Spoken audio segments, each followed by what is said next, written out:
Почитувани гледачи, добар ден. Јас сум Сања Димитровска, ова е Добриот доктор. Денеска ќе зборуваме за неплодноста и кај мажите и кај жените. Зошто овој проблем е се поприсутен? Кои се причините кои што доведуваат до неплодност? Мој денешен гостин со кој ќе разговараме на оваа тема е доцент доктор Валентина Сотировска, клинички ембриолог. Доктор Сотировска, добре дојдовте во Добриот доктор. Благодарам на поканата, Сања, навистина ми е драго што еве повторно сум дел од вашата емисија. Така. Еве за почеток, доктор Сотировска, како да се објасни неплодноста од аспект на ембриологијата, она нели што е вашата стручност, што се случува во телото кога не може да дојде до оплодување? Така, за да ги објасниме кои се причините кои што доведуваат до неплодност, можеби е подобро да објасниме што се случува при природното забременување, за да видиме во кои делови од тој пат на оплодување може да настанат препреки и да не дојдеме до посакуваниот резултат. Именно доколку жената нели во незините најдобри репродуктивни години, незиниот менструален циклус обично е околу 28 дена и се очекува некаде околу 14-тиот ден од циклусот да има така наречената овулација или процес кога прска водечкиот фоликул, која содржи фоликуларната течност и јајната клетка заедно внатре, која што ќе биде нели ќе има главната улога во оплодувањето. Можеби малци посликовите да го прикажеме, тоа е верачно ако оваа тупаница ја замислиме како овариумот, односно јајникот, а мојата рака да биде јајцеводот. Она што е посебно интересно е дека во периодот на овулација буквално јајоводот има на краевите пипци кои што го опфаќаат јајникот и кога ќе прсне јајната клетка, значи кога ќе настане овулацијата, тие ја придржуваат јајната клетка, ја аспирираат и ја внесуваат внатре во јајоводот. Јајоводот е местото каде што треба да дојде до соединување помеѓу јајната клетка и сперматозоидот. Во исто време, нормално, нели сперматозоидите се создаваат кај партнерот, кај сопругот и по пат на ејакулација се исфрлаат во внатрешноста на вагиналниот канал, а се залепуваат на мукозниот секрет кој што се создава на грлото на матката. Зошто се создава тој секрет? Значи ништо не е туку така создадено во природата. Природата многу елегантно ги има поставено работите за да се одвива природно онака како што треба. Тој секрет е најизразен во периодот на плодните денови на жената и делува како еден вид на филтер преку кој се залепуваат сперматозоидите и се филтрираат оние кои што се најдобри, најбрзи, генетски добри сперматозоиди за да може да го пробие тој филтер, да навлезат во телото на матката и да испливаат до јајцеводот каде што треба да се сретна со самата јајна клетка. Оние сперматозоиди кои што се имотилни, значи што се неподвижни, кои што имаат лоша морфологија, слаба структура, се задржуваат на тој мукоз, на тој филтер и едноставно не може да преминат. И на тој начин природата прави една природна селекција на здрави гамети кои што треба да дадат здраво потомство, односно здрава бременост. Ембриончето кога ќе се создаде, кога ќе се оплоди во јајцеводот, се развива во првите 3 дена, значи во јајцеводот и веќе во 5-тиот ден паѓа во внатрешноста на матката со цел да се имплантира, односно да се залепи за телото на матката и да настане бременоста. Доколку изостанува значи менструацијата, тоа е веќе првиот знак дека настанала бременост и тогаш жената нели го прави тестот за бременост. Неплодноста обратно од ова што сега го кажавте. Неплодноста не знаеме кој од овие патишта е прекинат или нешто се случило кој што не доведува да настане целиот овој природен циклус на забременување. Можеби во самата овулација, еве да почнеме од почетокот. Можеби од овулацијата, можеби воопшто не овулирала жената. Можеби овулирала, меѓутоа дала многу лоша јајна клетка со лош квалитет и едноставно не дошло до оплодување. Од друга страна, можеби сперматозоидите не се криви кои што не успеале да допливаат до јајоводот за да може да се сретнат со јајната клетка од причини што можеби спермограмот е со многу ниска концентрација, можеби има многу лоша морфологија и едноставно значи не можеле да ја преминат таа бариера за да дојдат до пливајќи нели до јајоводот. Или да настане грешка во комбинацијата на ембрионот, значи да имаме лош генетски конструиран ембрион кој што едноставно не може да се имплантира, или последната причина може да е лошата рецептивност на матката од X други причини. Така. И сега еве кога го објаснивме овој процес плодност апропо неплодност, колку е честа појавата на неплодност во денешно време и кај машкиот и кај женскиот пол и секако сите велат дека е во пораст. Така, според пресмитките на Светската здравствена организација се смета дека некаде околу 15% од паровите во светската популација се засегнати со оваа проблематика. Значи тоа пресметано доаѓа 1 на 6 пара да имаат проблем со забременување, а причините се бројни и поради тоа што се зголемува постојано инциденцата на ваквата група, да кажам, на пациенти, се зголемуваат и истражувањата, значи на научна база со цел да се види која е таа причина која што доведува до ваква ситуација. На прво место нормално е возраста на пациентите, не изборам само на жените, туку и на мажите, затоа што и кај нив процесот на старење не е комплетно прекинат на ниво, значи, на гаметогенеза, така да меѓутоа сепак се смета дека свесното или несвесното одложување на бременоста си носи последици сами по себе. Имаме посебно за факторите на ризик, и јас да ги повикам и нашите гледачи дека може да се јават во живо и да постават прашање до нашата денешна гостинка. И еве кога ги изборуваме ризик факторите, ја споменавте возраста, еве колку влијае возраст, особено кај жените по 35-та година, врз квалитетот на јајцеклетката и шансите да има успешна бременост. Така, 35-та година е некако земена како катов вредност, значи врз база на огромни статистички анализи на светско ниво кои што се правени, затоа што се смета дека на 35-та година, не значи дека сега ќе биде 34-та и 38-та, се тоа е индивидуално, меѓутоа статистички земено е дека на 35-та година веќе драстично упаѓа квалитетот и квантитетот на јајните клетки. Меѓутоа, она што посебно е алармантно е тоа дека веќе ние го работиме оваа проблематика долги години, и ако пред 20 години беше навистина чудно да ви дојде пациентка со ослабени оваријални резерви на незините касни 20-ти, на почетокот на 30-тите години, го рачунавме како изолиран случај. Меѓутоа, денеска е многу често да доаѓаат млади жени кои што имаат очајни оваријални резерви, што укажува на нешто друго, дека покрај годините постојат некои дополнителни, најверојатно екзогени, надворешни енвироментални фактори кои што и како влијаат на развојот на гамите. Еве овде би ги спомнале колку прво стресот, потоа да го споменеме загадувањето кој што ни доаѓа периодот на загадување, меѓутоа и самата исхрана и современиот начин на живот. Така. На жалост живееме во такво време, во такви услови, значи се она што не обкружува е токсично не само за репродуктивното здравје, туку и за здравјето целокупно на човекот, почнувајќи од пластиката во која што ја пиеме водата, значи ослободувањето на тие токсични материи на различни температури, користењето на парабени во козметиката, значи постојат 40.000 енвироментални фактори кои што имаат директен импакт на човековото репродуктивно здравје, што навистина буквално не можеме да се допазиме на како да го сочуваме нашето здравје. Ние можеби ќе кажеме јадеме органска храна, меѓутоа органската храна дали расте во земја која што е прочистена, значи сепак ова загадување со дождовите паѓа на земјата во подземните води и за жал сето тоа се вградува во стеблата и покрај тоа ако јадеме органско да не е прскано. Дополнително пестицидите си го прават своето и алармантно е што веќе во огромни стапки е зголемена инциденцата не само значи на инфертилитетот, генерално на карциномите, што навистина е алармантно и мора да се апелира и научната и општествената јавност да се превземаат вакви мерки, затоа што навистина ова нема да води на добро. Така. Пред да продолжиме, доктор Сотировска, имаме гледачи, повелете во програма сте. Ало, добро утро. Добро утро, повелете. Сакав да прашам докторката, поради тоа што сум во вештачка менопауза, се оперирав од карцином на дојка и моментално 3,5 години не добивам. Дали може да дојде до оштетување на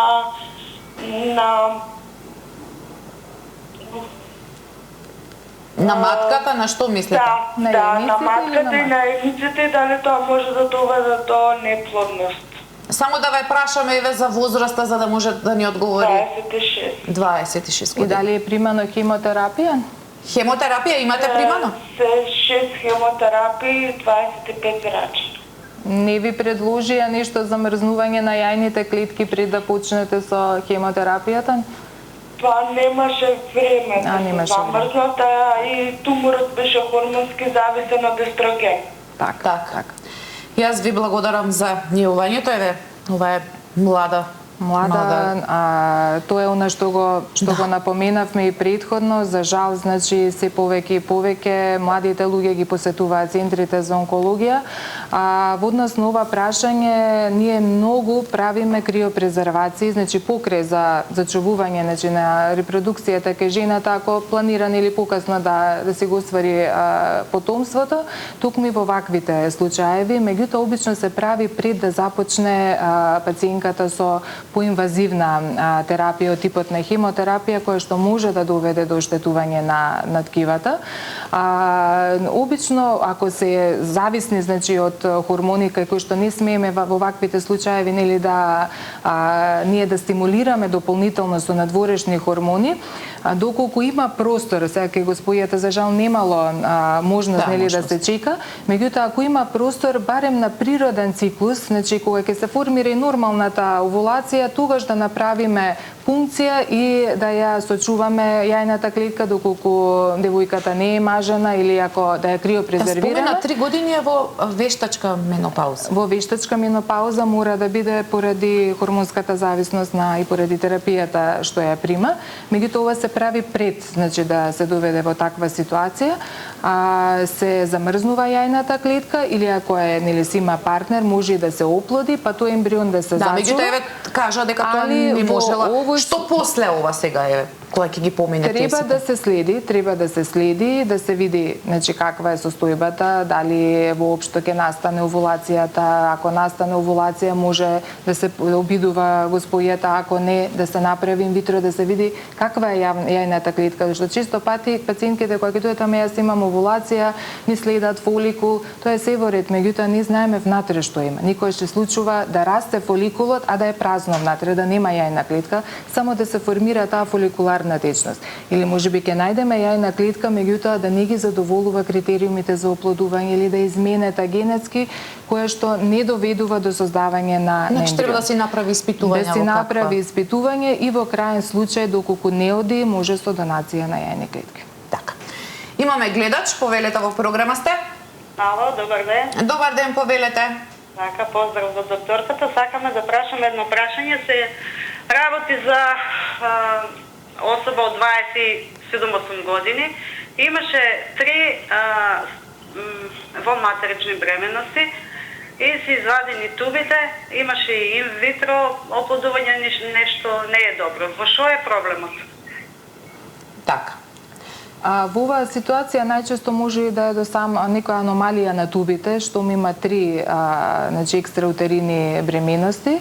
Обично знае да има некои малформации на тубите или некоја можеби претходна инфекција која што била да кажам без симптоми помината, најчесто хламидиите се тие кои што прават такви запушувања на јајниците и едноставно го попречуваат патот на движење на ембрионот и останува заглавен во тубата и може да направи вакви несакани последици. Во овој случај кога се извадени веќе тубите, ќе мора господјата, нели, да оди само со инвитро и доколку и матката е во ред, ако нема некои други аномалии. Еве, имале едно неуспешно, меѓутоа тоа не значи дека... Не мора да значи дека второто ќе биде повторно неуспешно, да. Така.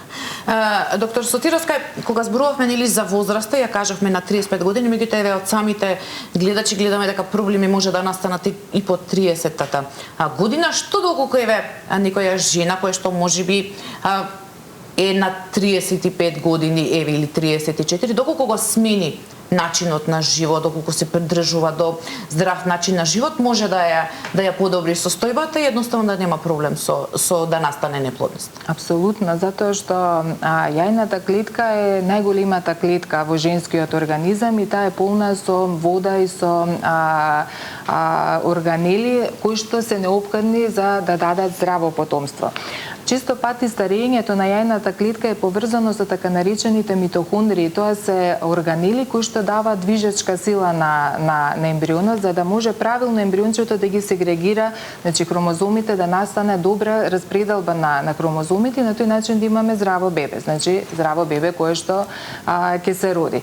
Кај постарите жени доаѓа до или поради нездравиот начин на живење доаѓа до акумулирање на тие оксидативни стресови кои што ја намалуваат функцијата на внатрешната машинерија на јајната клетка и доколку жената го смени начинот на живење, доколку почне со примена на антиоксиданси, значи некоја дополнителна суплементација со вежбање, со здрав живот, да се отстранат оние трансмасти, брза исхрана, кај нас малце не сме ние како нација уште со чести исклучоци, нели? Меѓутоа се уште ние табу вежбањето, здравиот живот, значи треба нешто да промениме, не само како што кажувам за репродуктивното здравје, значи за општото, целокупното здравје. Така. Имаме гледач, повелете во програма сте? Ало, добар ден. Добар ден, повелете. Се работи за 25 годишно девојче фактички. Дали може со полицистични јајници да се остане бремена? Така. Може, да, значи ова е едно од исто од причините кои што може да доведат до инфертилитет. За жал, вакви случаи имаме многу, чести се. Едноставно кај овие девојчиња нема редовни овулации, значи нема редовно прскање на јајната клетка поради хормонски дисбаланс, метаболитички проблеми, инсулинска резистенција и така натаму. Со давање на соодветна терапија од страна на ендокринолог и на гинеколог, значи може да се регулира и како оваа состојба, така да девојчето да си почне нормално, господјата, жената да може нормално да се овулира и да си постигне бременост без никаков проблем. Да, значи може тоа и беше и дилемата. Бидејќи еве имавме и гледачка со оние онколошки заболувања сепак на млада возраст, меѓутоа претпоставам дека има и некои автоимуни болести каде што се бара некоја посилна терапија, кога ќе им се постави диагноза еве на помлада возраст, споменавте дека треба тоа замрзнување да се направи пред да се почне со терапијата. Така. А на чистото го правиме и кај машкиот пол, значи кај момчињата, исто така е зголемена инциденцијата на карциноми на тестиси. И кога ќе се постави таа диагноза, обавезно значи се замрзнува ејакулат, ако не е доволно еднашка го повикуваме момчето уште 2 до 3 пати за да имаме доволна концентрација на собран материјал за да доколку не се воспостави повторно сперматогенезата после примањето на таа поагресивна терапија, да може да искористи за попат на вештачко оплодување.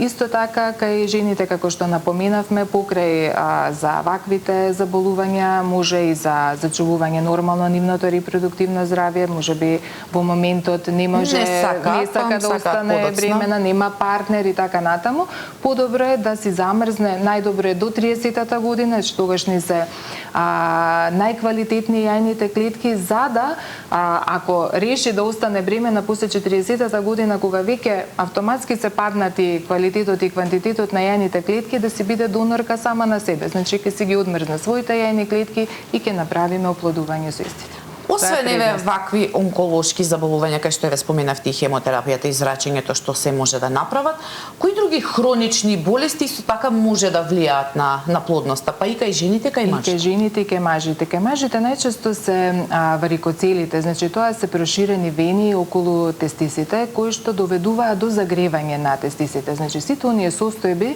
кај мажот кои што доведуваат до затоплување, можат и како да ја уништат, да го уништат кивото, односно создавањето на сперматозоидите.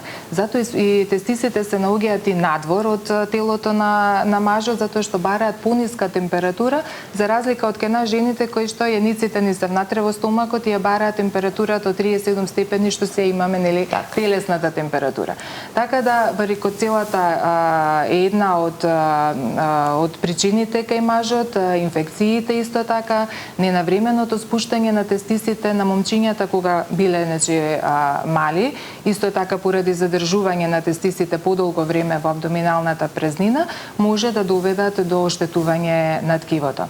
Кај жените, значи покрај ова што го спомнавме, полицистичните јајници, исто така инфекциите, она што го спомнавме со хламидијата, до запушување на јајоводите, може да имаат некои анатомски аномалии на самата матка, кои што може да се коригираат по хируршки пат, или патолошки од типот на создавање на миоми, создавање на полипи, кои што може да се отстрана со хистероскопски или полапароскопски пат и да се создаде средина за нормален развој или прегради на матката, и на тој начин ќе се создаде една убава празнина, простор за развој на бебето. Пред да продолжим, имаме гледачи. Повелете во програма сте. Ало, добар ден. Добар ден, повелете. Поздрав до докторката и до тебе. Ви благодарам. Сакам едно прашање. Имам една млада особа, 45 години, жена е 16 години. Страда од епи, напади. Се е таа во ред, ама и велат кој ќе оди на гинеколог, не можеш да забремениш од лекоите. Како може докторката да ни поможи, дали може да забремени? А какви лекови прима? Ами прима тегертон, прима се не ми текнува другите, тегертон. А што е диагнозата? А што диагноза има за да ги пие тие лекови? Г40. Г40. Г40 е тоа што го пие суплементот. Да. Не, од што е... Од што е болна за да ги пие лековите? Од епилепсија. Епилепсија, да, не слушнавме, да. И се крива многу притисок, она се баде. Кој ќе дојди менструалниот циклус и почнува нападите. Веќе е прегледана кај гинеколози, се е во ред, јајници, што да ти кажам, се е кај низе во ред. Така, да. Се е во ред. Да, ве разбравме. Еве, доктор Сотировска, 16 години спомена дека 16 години е долг период, значи жената не дека не се обидувала, па сега стигнала до 45 години, кога веќе бројот и квалитетот на јајните клетки можеби е веќе засегнат кај госпојата. Кај ваквите случаи треба еден заеднички пристап од повеќе професии, да кажам, и од психијатри, и од невролози, гинеколози, ендокринолози, кои што заеднички би можеле да го опфатат овој проблем, за да видиме дали баш без таа терапија можеме да стимулираме и да видиме што би можеле да добиеме. Во секој случај потребни се дополнителни консултации. Случај, да. Имаме гледач, повелете во програма сте. Ало. Да, повелете, ве слушаме. Здраво. Поздравам вас и за самата гостинка. Ви благодарам. Сакам да поставам прашање, имам 41 година, со 3 неуспешни инвитро, и од која што едната е биохемиска бременност. Резервата на јајците клетки ми е 0,3 и би сакала да прашам што да се направи за подобрување на квалитетот на јајците клетките. Јас пијам неколку суплементи, односно се хранам здраво веќе со години, вежбам 3 до 5 пати во неделата и ги пијам, да кажем, основната густинка, омега-3, Q10 убикинол, генанте, метилирана фолна киселина од 1000 мг, витамин С од 1000 дарка, магнезиум, глицинат, и плюс бидејќи имам хипотероизам, сум покриена веќе 30 години со селен, со витамин D3 од 1000 дарка и еутирокс. Тоа ми е стана под контрола, до сега ни еден доктор не ми кажал зошто не се успева самите инвитро, која е причината. Само едно прашање, ќе ве замолам, на кој ден ви ги враќа ембрионите, дали на 3-тиот или на 5-тиот ден, дали стигнаа до стадиум на бластоциста? До сега на 3-тиот ден. До сега на 3-тиот ден. А кај сопругот, спермограмот, дали е во ред? Во ред. Во ред. Значи, би ви препорачала, доколку правите уште едно инвитро, да се остават ембрионите до 5-тиот ден од развојот, значи да видиме дали кесистите ќе имаат потенцијал да се развијат до бластоцисти. Затоа што развојот на ембрионот до 3-тиот ден, играта ја води се уште јајната клетка. Од 3-тиот ден, кога веќе имаме ембрион со 8 клетки, кај што очекуваме нели да биде со 8 клетки, започнува експресијата на бебешкиот геном. И доколку имаме добра генетика на ембрионот, ембрионот ќе продолжи да се развива. Меѓутоа, ако ги враќаме ембрионите на 3-тиот ден, ние нема да знаеме дали тие ембриони, поготово вака со 2-3 неуспешни инвитра, нема да знаеме дали тие ембриони се развиваат до бластоцисти. И на тој начин ние џаби правиме трансфер на госпојата, значи ги враќаме ембрионите назад, ако знаеме однапред дека во лабораторија ќе бидат прекинати во делбата. Ние имаме сега инкубатор кој што се нарекува таймлапс технологија со вградени камери, значи за секој ембрион посебно, со кој што постојано ги следиме ембрионите буквално од времето на оплодување до 5-тиот ден од развој. И буквално имаме еден филм од развојот во сите тие 5 дена, со цел да видиме која е таа причина, во кој дел од развојот не дошло до развивање на бластоцистите. Така да јас би препорачала, значи тоа се суплементите кои што ги напомена и гледачката, значи тоа е тоа што им го даваме нормално на госпојата, прави се од нејзина страна за да успее нели во овој, да кажам, пат. Тоа се све јунаци и мажи и жени кои што навистина го поминуваат по тешкиот пат за да се остварат својата желба. Меѓутоа, ако се обидуваат со уште еден обид, обавезно значи да се пушта до 5-тиот ден. Еве, јас се надевам дека нашата гледачка го слушна одговорот. Имаме гледач, повелете, во програма сте. Повелете, ве слушаме. Дали мене ме слушате? Да, во програма сте, повелете. Ви благодарам. Сакам едно обично прашање да поставам. Не е толку обично, бидејќи керката моја се суманта, се сентиментална. Не е битно. Керката моја остана бремена, ја носеше бременоста до 8-та недела, 9-та, и едноставно ја рекоа дека плодот починал, умрел, не се слуша срце. Што беше причина, морам да нагласам дека РХ негативна, 0-та група, негативна, меѓутоа сопругот е се во ред, се испита на клиника кај вас на мајка Тереза и многу ме интересира зошто се случи тоа. На која возраст е вашата керка? На 33 години. Така. Тоа е. А мажот на 33 исто. Така. Исто. Така Сега ме интересира што понатамо. Дали има проблем да забремени, дали да го износи, а многу би сакале, оти се млади и се успешни луѓе што би сакале да остварат семејство. Така, ви благодарам многу за јавањето. Ова е она спонтан или абортус, кога нема срцева акција. Кога се случува некаде 8-та-9-та недела, може најчесто да е во самата генетика на ембрионот.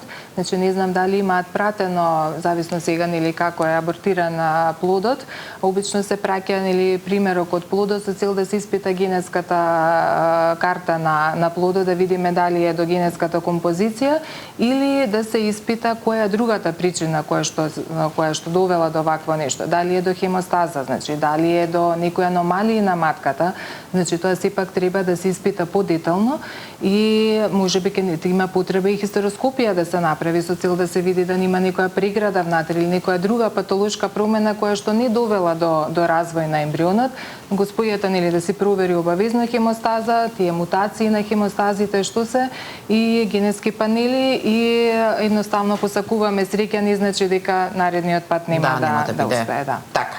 Еве, јас се надевам дека го слушна одговорот нашата гледачка. Доктор Сотировска, кои анализи и тестови се најважни за да се процени репродуктивниот потенцијал и кај двата партнера? Кај жените е најдобро нели да се направи ихо преглед со цел да се види анатомијата на матката, да се видат јајниците какви се, да нема некои цисти, какви се ние антрални не ги викаме фоликули, тоа се резервните фоликули со кои што можеме отприлика да пресметаме колкави се резервите. Обично препорачуваме нели се препорачува да бидат над 5 антрални фоликули за да сметаме дека имаме добра резерва кај пациентката, да се направи хормонски статус, значи фоликулостимулативна стимулирачки хормон, ЛХ, пролактино да се испита и да се испита и функцијата на естрадиолот и на тироидната жлеза, затоа што таа исто така не е дел од таа оска на хормонското функционирање на организмот. Не е лошо ако имаме добар спермограм, а немаме бременост да се направи и ХСГ, значи снимање на проодноста на јајоводите, со цел да се види значи дали имаме проодност, затоа што може да се обидуваат паровите, едноставно да ја прекинат патот, а да не знаеме дека тоа била причината. И доколку има некои проблеми во имплантацијата, тогаш да се направи хистероскопија, значи да се направи анализа на матката со влегување на тенка камера внатре во матката со цел да видиме нели оние миоми, полипи или нешто што е она што можеби ја попречува. А кај мажите, бидејќи кога зборувавме за ризик факторите, дали нели се споменува дека паротитот, заушките може да бидат причина кај мажите понатаму за плодност, доколку во детска возраст прилежал некој нели од машки пол, дали потоа кој ќе стане возрастен треба да направи проверка дали можеби не дошло до не само из овие вирусни заболувања, значи генерално гледајќи целата ситуација што се случува, потребно е да се направат тие превентивни тестови. Значи еден спермограм, еден хормонски статус на вистина не е големо финансиско оптеретување за да може ние сепак да се уложиме во нашата превентива. Кај момчињата обично се препорачува над 20-та година да си направат еднашка во годината е сосема доволно, на 2 години да направат еден спермограм со цел да видиме да не има такви флуктуации во концентрацијата на сперматозидите. Особено ако прележале вакви инфективни заболувања или доколку има некои други проблеми кои што може да се јават и во текот на пубертетот и чисто ради превентива. И бидејќи сме на самиот крај на емисијата, ве за крај сакам да ве прашам, вие сте ембриолог, сте затворени во лабораторија, ги следите нели тоа ембрионите, меѓутоа како се и вие справувате со емотивниот дел кога еве во лабораторијата се создаваат ембрионите, меѓутоа парот надворе во чекување, во неизвестност што ќе се случи? Така, знаете како, ние ембриолозите сме мостот помеѓу науката и помеѓу чудото што се создава во лабораторијата, тоа е новиот живот. Навистина нашата професија улага голема емпатија, меѓутоа и одговорност, затоа што сепак пациентите ни ја дале довербата да ние учествуваме во креирањето на нивното потомство. Навистина таа одговорност е многу голема.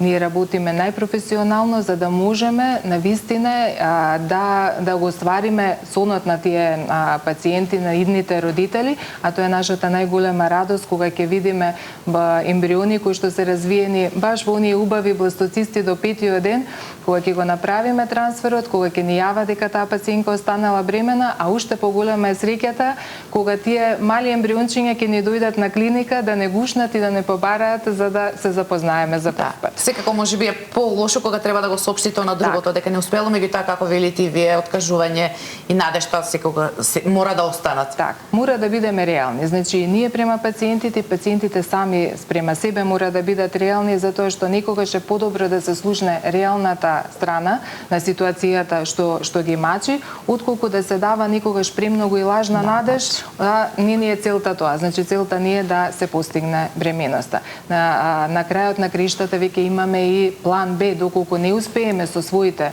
сопствени gaмети, сепак имаме можност на план Б да одиме, а тоа е со донација на јајни клетки, на сперматозоиди и повторно нели да си го оствариме сонот како родители. Значи можност има многу, меѓутоа времето на денешната емисија ни помина. Доктор Сотировска, јас ви благодарам што бевте моја денешна гостинка и што еве зборувавме за една тема која што како што кажавме на почетокот е се во поголем пораст неплодноста и кај машкиот и кај женскиот пол. Благодарам на поканата. Така.